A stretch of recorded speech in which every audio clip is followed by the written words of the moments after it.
Once responsible for launching the careers of the biggest Kenyan artists, Ogopa Deejays is now struggling to find its place in a changing industry. In the 2000s, Ogopa's dominance stirred admiration, envy, and a wave of diss tracks from rivals trying to dethrone them, all of whom failed until they slowly started to succeed. Ogopa's formula started out raw and revolutionary. Every club played their songs. Heck, I remember yearning to hear acts like Nameless or Longobas every day on the radio and tuning into the beat just to see their videos. But somewhere along the way, the music stopped feeling like a movement and started sounding more like a product.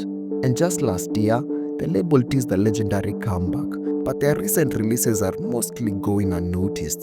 Although following their story, it becomes hard to tell whether this is a failure or part of a bigger plan.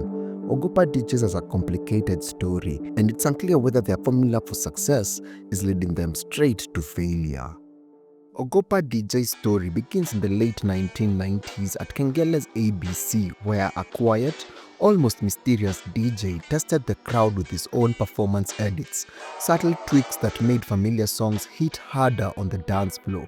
To most, it was just another Friday night. To him, it was a live experiment in figuring out what exactly made people move. Kengele's ABC was Nairobi. Yep.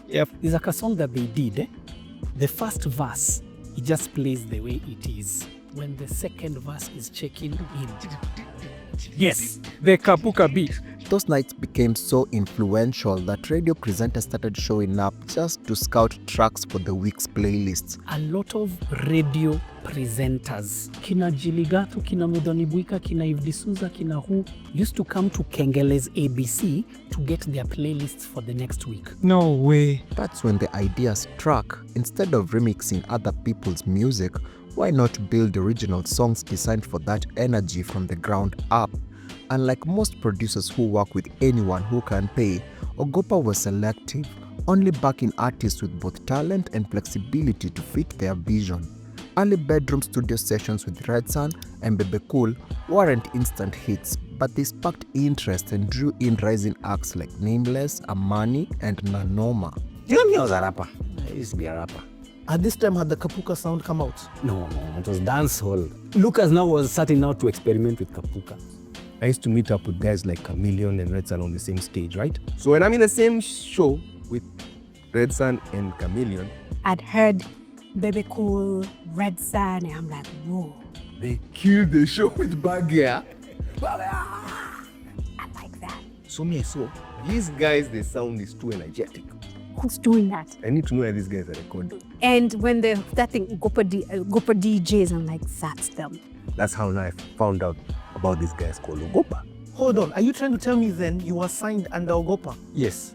All three had tasted some success under Ted Josiah, but Ted focused on bigger names like Alamashaka and Hearthstone, while Ogopa embraced fresh talent. I tried to record in Ted's for some time. We got to meet with Ted, but even then he was busy. Nameless, Amani, and Anoma recorded their separate tracks with Ogopa, but nothing landed.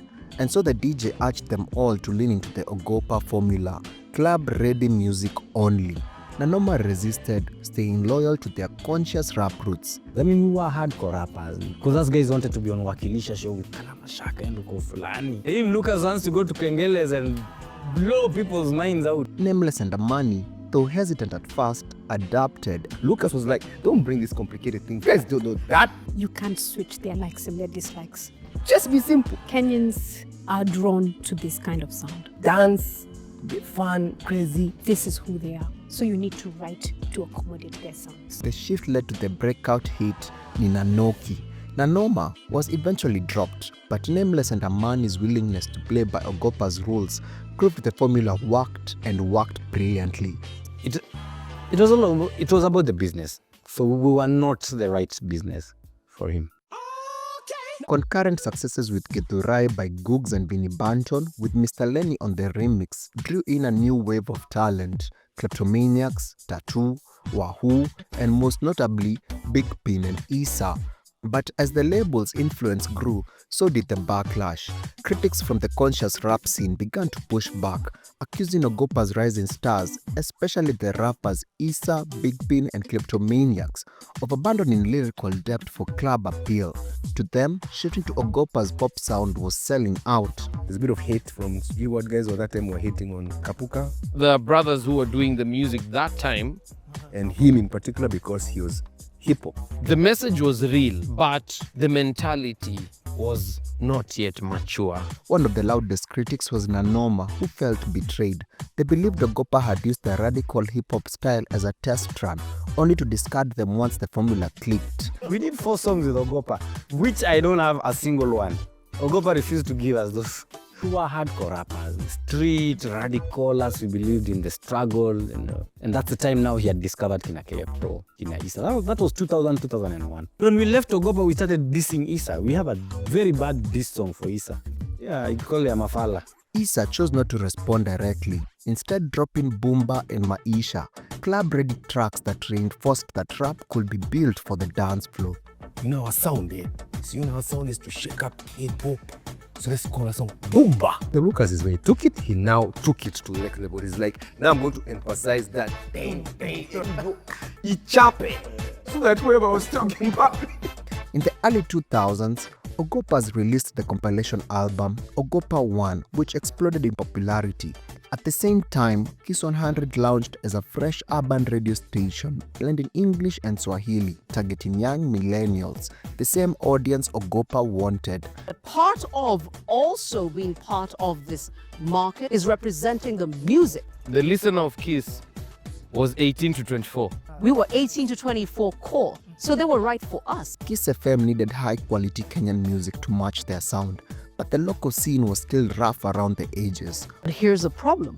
The music was badly produced because you mastered it badly. You mixed it badly. You mixed it badly. Your percussion is here and your vocals are way too back. Ogopa filled that gap. Their deal was simple. Kiss gave Ogopa mass market airplay while Ogopa delivered polished radio-friendly hits.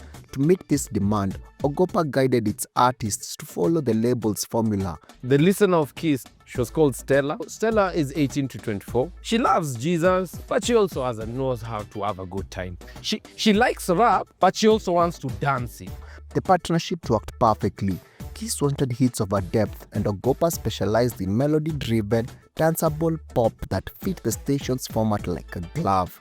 Together, they were defining Kenyan pop. Some saw Ogopa's dominance on Kiss FM as favoritism, but to both sides, it was simply business. Still, Ogopa wasn't the only force shaping Kenyan music. Josiah, long dismissed as a relic of the 90s, proved he was still in the game, releasing Unbogable and signing fresh acts like Waire and Nazizi. At the same time, Calif Records emerged under Juakali and producer Claymore, pushing gritty, street-driven music that captured the everyday Nairobi vibe. Their sound resonated on the ground, but with limited resources and lower quality production, mainstream stations often sidelined their tracks. Compared to them, Ogopa had the edge, a polished superstar roster, a club-fast formula that packed the dance floors, and partnerships with both TV and radio. Shows like The Beat further amplified their dominance by putting Ogopa's glossy videos on heavy rotation, yet cracks were forming. The first blow came in 2004. Rap group K-South released Kapuka, a sharp, gritty track that openly mocked Ogopa's repetitive Kapuka signature drumline. I remember all the rappers who used to chill outside Samawati, because now Samawati is known for the hardcore hip-hop heads. Sit down and just bitch about, no, Ogopa is killing the sound. He says, all these songs are just... K-South didn't have Ogopa's superstar power, but they had credibility, and their satire hit home, echoing what many fans were already thinking. For the first time, Ogopa looked vulnerable. Kleptomaniacs quickly fired back with Tuendelee. Thanks to heavy radio rotation, Tuendelee left a bigger cultural footprint. It was played over 10 times on Kiss the day it was released. Caroline Mutoko went crazy for that. Ogopa was evolving into a powerhouse, not just churning out local hits, but expanding its reach across the region. So it was upfront and we did a lot of Kenyan shows, and then now the East African ones came and it just kept going and going and going. They launched Ogopa Video to handle music video production and began setting up Ogopa Butterfly in Namibia. Meanwhile, the original founder started transitioning into executive roles, handing over music production duties to newcomers like Philip Makanda. But cracks are beginning to show. Some of the label's original artists started leaving. But guys were leaving. Badman camp, guys were chucking. We had disagreements about certain things. So sometimes guys reach a place like, we are the issue. So I want to do this, I want to do this. My issue with Ogopa was one conversation we had, which I did not like, where I felt that they were feeling they are the issues. They had a vision of where we were going and how this was going to happen, and that was our fiction. Although fresh talent like Avril, Maya, and Jaguar joined the roster, something essential was missing. Even as a young listener, I could sense a shift in sound. The strongest industry ally, Kiss, also pivoted, turning attention to the rising Tanzanian and Nigerian music scene. At the same time, greater labels like Calif and Grandpa adapted, quickly shifting to emerging platforms like Mdundo and YouTube. By the early 2010s, the authenticity and mystique that once defined Ogopa had given way to clickbait titles and cloud-chasing tactics. The final blow came in 2013 when Ogopa dropped all its signed artists, closing the chapter on a label that had once shaped an entire generation. Their recent comeback might be another experiment, a way to relearn what makes people move, or maybe it's the dying breaths of an empire that doesn't know it's gone.